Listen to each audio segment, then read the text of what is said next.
Hey, Composer Gloves here. This is another video in the Music Theory Essentials, and today we're going to talk about a new way to count intervals and another way on, and we're also going to talk about the triad. So at this point, I expect you to know where notes fall, I expect you to know scales, and I expect you to know basic intervals.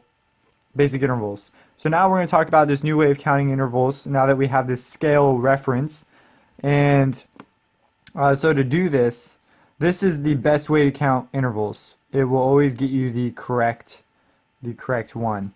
So if we have something like this, a C and a G, and it's our harmonic interval, or even melodic, it doesn't matter, and you want to count this distance, well, there's a few ways you can do this. The first way is you could count the lines. So it starts on the C, so 1, 2, 3, 4, 5. So we could say that this is a fifth, and we know that all fifths, since this is written in the major scale, so we know that this fits the model of the major scale. So if we were to make the major scale, we know that this therefore would have to be a perfect fifth.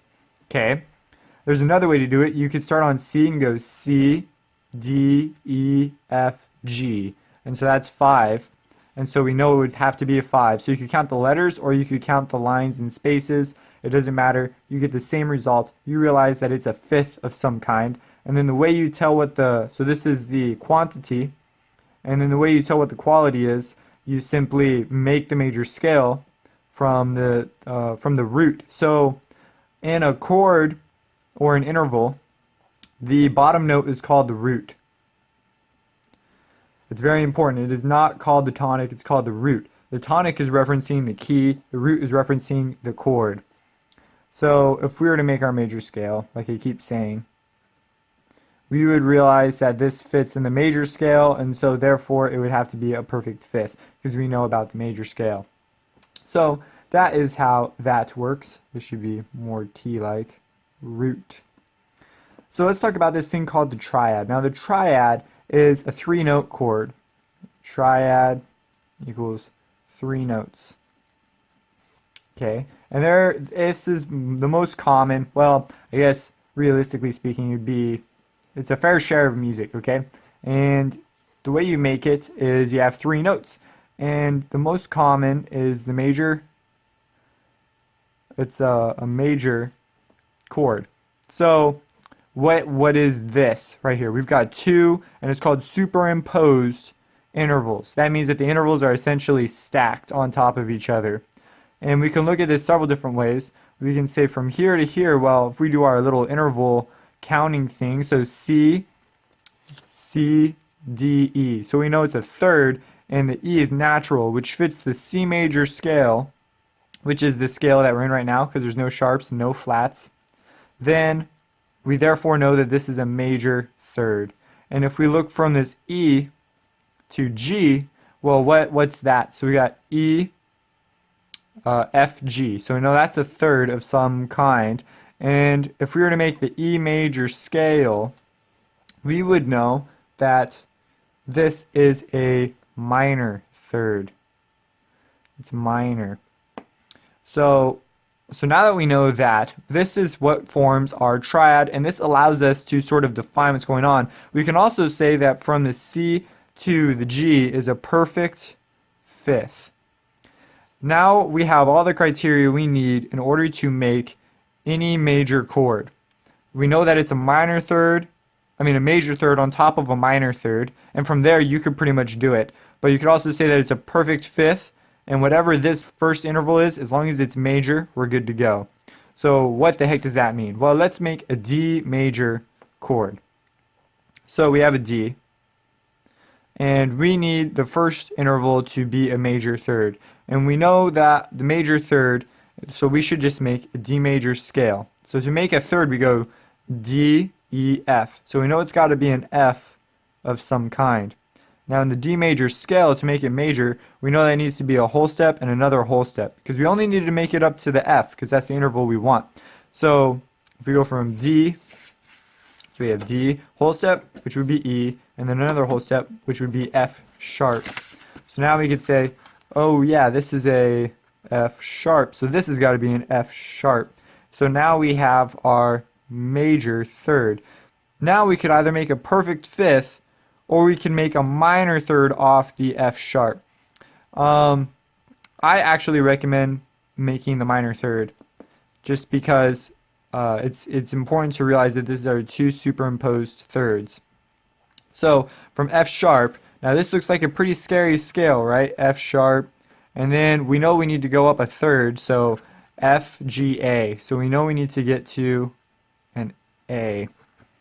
So we have F sharp, and we know it needs to be a whole step and another whole step. So let's go to our keyboard and go, okay, F sharp, whole step, which would be G sharp. So let's write that down because we have a G natural right now.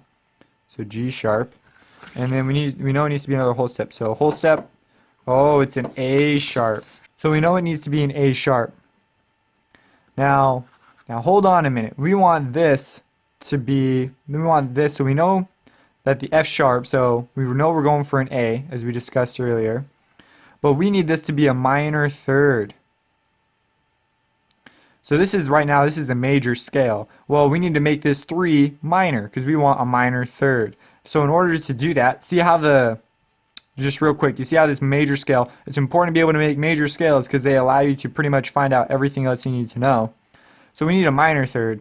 So how do we make it a minor third?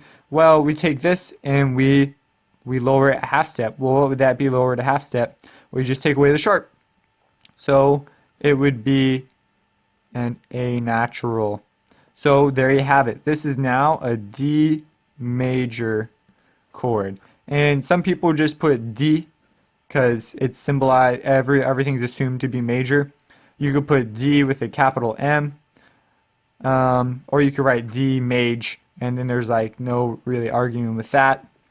So that is the triad. This is the major triad. Now how do you get a minor triad? Well, it's really simple actually. If you wanted to make this a minor triad, you would just take it and you would make the bottom one, you would make this a minor third and this a major third. It's important to note that this still stays as a perfect fifth. So this is our blueprint for the minor chord. So if we want to make it minor, well, let's make the D major scale. So we already wrote it up there. So we have D, E, and F sharp. And this will give us what we need to know to make this bottom note minor. So in the major D major scale, because that's our root, we're trying to make a D major, we go up and we realize, oh crap, we have an F sharp. We don't want an F. We want this is a major third right now because it's a major scale. We want it to be a minor third. So how do you make it a minor third? Well, you lower it a half step. You flat it, as some would say. So you just take away the sharp sign and you get the natural. And from there, oh man, it's already a natural. So we've already got a minor third going on. Now, if we want, now we want to take that F and we want to make it a major third. Well, how do we get a major third out of F? Well, we have to make the F major scale to find this out. Now, some of you have this stuff memorized already, and that's great, but I'm helping out the person who just is starting from ground zero. So we have, as long as they know all the information I said before. So we have F, and we want to make the major scale up to a third. So F, A, F, G, A. So we need to get to an A. So we'll write down our G and our A. And so we have F, and then a whole step. So we have, that's a whole step, another whole step. So we realize that both notes need to be natural, which they already are. So our F major scale fits. So we can call this D minor. You could just put a D with a little M. You could put a D, M-I-N. So as I said, I try to keep a little thing on my M's, a little, looks almost like an HM. That way there's no doubting that it's a minor M. And you make your M smaller or whatever. I had an instructor who made us do this, and if you didn't matter how small your M was. If you didn't have a small M with a little thing on it, it was still a major. Just so that he knew for sure what you were doing. So that's how you make major and minor chords. And you can combine these chords in interesting ways. We'll talk about later about inversions and different things you can do with these chords. But right now, go through all the notes and make major and minor intervals of all of them. Just as homework. Just really quick, just go do that, and you will become much more familiar with this process and how you did it. If you have any questions about this, drop them in the comments. Subscribe if you enjoy these videos, and share this video with someone that you think would appreciate it. And have a blessed day.